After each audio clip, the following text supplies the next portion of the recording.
The day of your C&P exam is the most important day after you file your VA claim. The most important time period is before you hit the submit button, right? You have to prove it. The VA is not going to just take your word for it. So you need to make sure you have the medical evidence to support the disability that you're trying to get service connected and get paid for. Figure out how you're going to establish service connection. Are you doing a direct service connection claim or a secondary service connection claim if you've been out for longer than 12 months? Definitely the best way to go. Make sure you could prove it. You need a nexus. You need a nexus, you need a diagnosis, you need symptoms. Get your doctor. Nexus letters are kind of hard to get sometimes from VA doctors and private doctors. If your doctor won't write it, that doesn't mean that you shouldn't submit it because you're going to get denied. You need it. If you need a doctor that can help you with a nexus letter, check out my med team. Here's an email address. Hit them up. Tell them you need a nexus. Also, this is about strategy. You're fitting things together. You're working with the combined ratings table, AKA VA math, and you want to make sure you're not filing claims that are moving you nowhere, right? You don't need to add 0 plus 0 equals 0. That's a total waste of 6 months to a year or longer. Like, file claims that matter and get you paid. That strategy, that's my boot camp. That's what I talk about. I preach it and I teach it. So why is the C&P exam the most important day in your VA claim? Once you hit the submit button on your claim and you upload all your medical evidence, most of it is out of your hand when that happens. You have your personal statements, that's great. You have your medical evidence, your nexus, your diagnosis, your symptoms, and all that kind of stuff. The only time you actually get to speak and show up and do something is at your C&P exam. Don't get your hopes up too high. You know, it may last 5 minutes, it may last 2 hours, but this is something you could actually prepare for. So that's why it's the most important single day after you file your VA claim. What does the C&P exam consist of? The whole purpose of the C&P exam is for you to be examined. You filed a claim, the VA got it, the VA rater looked at it and decided, you know what? The duty to assist is enough here. There's enough medical evidence on the bone. Let's check this thing out. The VA hires the C&P examiner to evaluate you. So basically, your job is to go be evaluated, and the examiner's job is to examine you. So he's not a treating physician. He'll probably even tell you that. He'll probably thank you for your service and tell you how much he loves to cradle veterans and, you know, isn't last 5 generations or Civil War veterans, and he'll blow a bunch of smoke up your ass. But at the end of the day, he examines you, he doesn't treat you, and you're there to examine for the disability you filed a claim for. This isn't where you go pour your heart out. So that's what a C&P exam consists of. Does the C&P examiner work for the veteran? Trick question. Let me tell you why. So the C&P examiner works for the VA. That's who they work for. That's who pays their bills. So understand that going in. Yeah, it's veteran friendly and everything's free. And I mean, you can tell yourself stories all you want. You're not paying them. VA's paying the doctor. He's their guy. We don't have transparency into this communication. The VA rater may say, you know, like, hey, go in and see if Combat Craig shows up and give him a 3-minute exam. Here's $1,500 or whatever they charge. Or Combat Craig's claiming that he has major depressive disorder. Give him a 2-hour mental health evaluation and here's 12 grand. Doctors charge money, right? The VA's no exception. You don't know how long it's going to be and you don't know what the VA rater is actually, you know, going to request from the C&P examiner. So be prepared for everything. You filed a claim for depression. You're going to a mental health C&P exam. So all you need to do is talk about your depression and your social and occupational impairment. To prepare for your C&P exam, you should download the DBQ, Disability Benefits Questionnaire, for the disability you're filing a claim for and study it. Better yet, if you get a DBQ filled out or independent medical filled out by my med team, here's the email address again, study the DBQ in the case of an independent medical opinion and know the answers to the test before you go in and take the test. Like, he's going to come at you, who knows? They're not all crooked, but, you know, they have their ways. Maybe they're having a bad day. Maybe they don't care. Whatever. Be prepared for everything. It's always better to be prepared because it's only the most important day after you file your VA claim. So go in there, nail it, and know that you nailed it. You were prepared.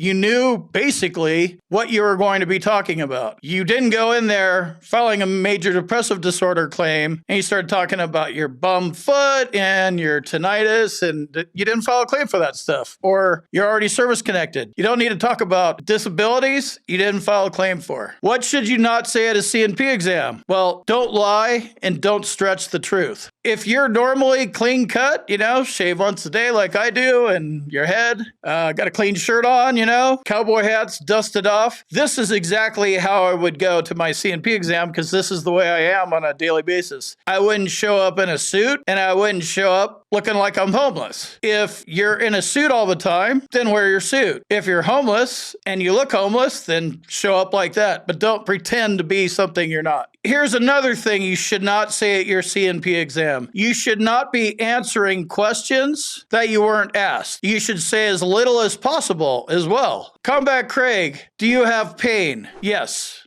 Not? Yes. Funny story. Let me tell you, it started in Vietnam, it started in Desert Storm, and then it's in my foot. And like you're filing a claim for depression. You don't need to walk through and paint this story about your whole body. This is a depression claim. If you want to go file a claim for your back, different claim, different C&P examiner. This isn't even the right guy. A psychologist is a head shrinker. An orthopedic doctor, you know what I mean? Like the doctors don't even cross over. They stay in their lane. So you stay in your lane. Don't answer and offer information that you're not asked about. Just answer the questions. Don't lie or stretch the truth. Be honest. Just answer the questions. If you're going in for a mental health exam, talk about your mental health. Don't talk about your back pain. If you're going in for back pain, don't talk about migraines or mental health or anything. One claim at a time, right? Keep it simple. There's a lot coming at you. You have to, get a beat on this guy and figure out what he's really doing, what questions he's asking. You got to nail it. You got to ace your C&P exam. So don't make it confusing and don't add in any information that doesn't need to be there. If you show up for an orthopedic C&P exam and the doctor starts off by handing you a piece of paper that says, hey, I need you to sign this. I used a goniometer on you. One of these things, a protractor thing to measure your range of motion, and then he doesn't use it, that could potentially be an inadequate C&P exam. You need to pay attention to stuff like this. If they don't use one of these things, then don't sign a piece of paper saying, oh yeah, they use one of these things. Goniometer, look it up, be familiar with it. You're never going to see this examiner again. So if you're going in for your back or whatever kind of orthopedic condition, this guy may say, how far can you bend over? If on your normal day or your worst day, whatever your average day is, my back doesn't move a whole lot, neither does my neck. Hey, Combat Craig, can you touch your toes? If you can't touch your toes like every day because you work out and touch your toes, don't be a hero in there. This isn't the military anymore. If you go down and you filed a claim saying you have no range of motion and you're just popping down and touching your toes, you're going to get a 0% rating at best. Not service connected. This guy's full of shit, most likely. So don't move into the pain. Be aware of what he's asking you to do. If you need notes, that's fine, but at least listen to the questions. And before he asks you to do something, yeah, I don't normally do that. Well, go as far as you can go. All right, that's as far as I could go. Really? That's all you could do? Yeah, that's all I could do. And leave it like that. Don't be adversarial, but don't let him move you into pain positions way past your normal amount of pain. This would be a good time to talk about if you didn't get the rating you wanted, you're shooting for a 30% rating and you got a 0, something like this might have happened. So what you do in this case, the actual course of action for you is to file a supplemental claim and get new and relevant evidence. Those are the words that they use, which means go get your doctor to write something different that you either didn't have or that could add to it. That's actually new and relevant, and appeal it. If you want to lawyer up, you might want to check out the sponsor of today's video. Check them out at hillandpond.com. It's not a VA claim. It's a different deal. You're definitely going to want to lawyer up for them. They'll hook you up there. Got my med team link down there. Got my boot camp down there. Check out the links in the description. Everything you need to win your claim is down there in the description. Down there. How do you know if you had a good C&P exam?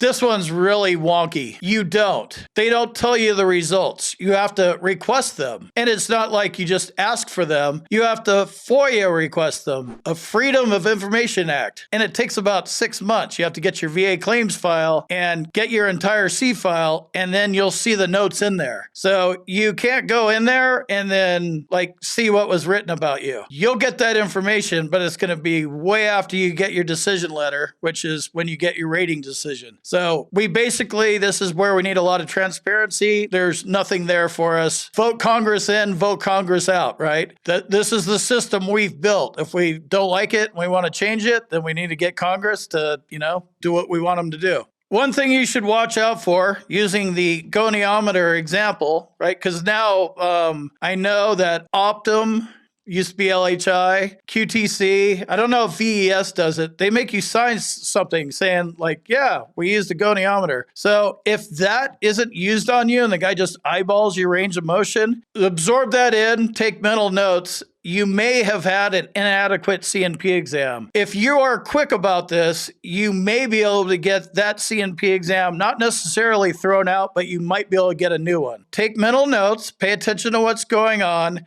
Once you get out of your exam, oh, that's weird. They didn't use the goniometer on me. And the guy thanked me for my service 20 times and said he was going to promise all sorts of stuff that he has no control over. If you think you have an inadequate C&P exam on your hands, you need to jump on that immediately. Fill out a personal statement, VA form 21-4138, and explain why. Went to the C&P exam, arrived on time, saw Dr. whatever, and signed the goniometer thing, and goniometer was not used. I don't believe I had a fair shake here. I believe I had an inadequate C&P exam. So what you're doing here is trying to get another one ordered, but you can't sit on this. You can't sit on it for 2 or 3 days. If you sit on it for 2 or 3 days, they may just rate you in that time period. The government doesn't move fast. VA is no exception, but it could happen. So you want to do this quickly, like that day. So that's your you could change that. The C&P exam is the most important day. This is the only time where you actually get to go in, be measured,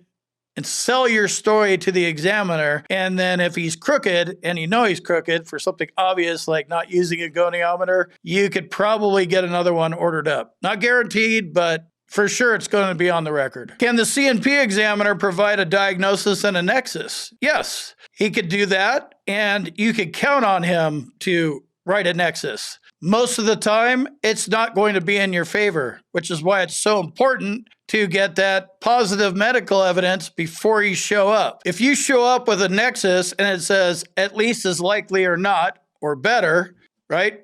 Positive medical evidence, and then the C&P examiner disagrees and says the opposite. Nope, less likely than not. You're in a tie. You have one competing medical opinion against another one. That doesn't mean the VA rater's just going to blow it off and go with their guy that they hired, but it's easier for you to appeal. Make sure you show up with medical evidence to prove you have a disability. Do not wait for a nexus and a diagnosis at your C&P exam. That's going to happen anyway, and there's a reason why 80% of veterans are underrated. Watch what you say to this guy, especially about diagnosis and nexus. Any VA employee, you shouldn't be talking to your Veterans Health Administration doctors about a nexus either, in my opinion. You're showing your cards before you file your claim, right? Don't tell them what you're doing. Don't tell this guy oh man, I'm hurting for cash. Can you hook a brother up with a kick-ass nexus? He doesn't care about your financial situation. He's hired by the VA.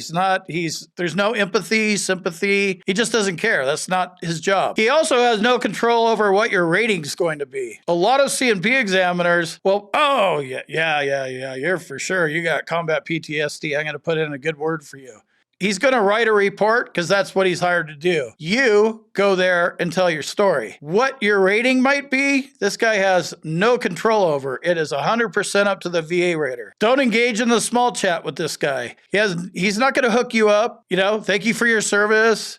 This, that, no small chat with the guy. If it ends up being 5 minutes long and you're talking about what the weather's like, you're wasting time and you're killing your own claim. Remember, your job is to be examined, and that's it. His job is to examine you. That's it.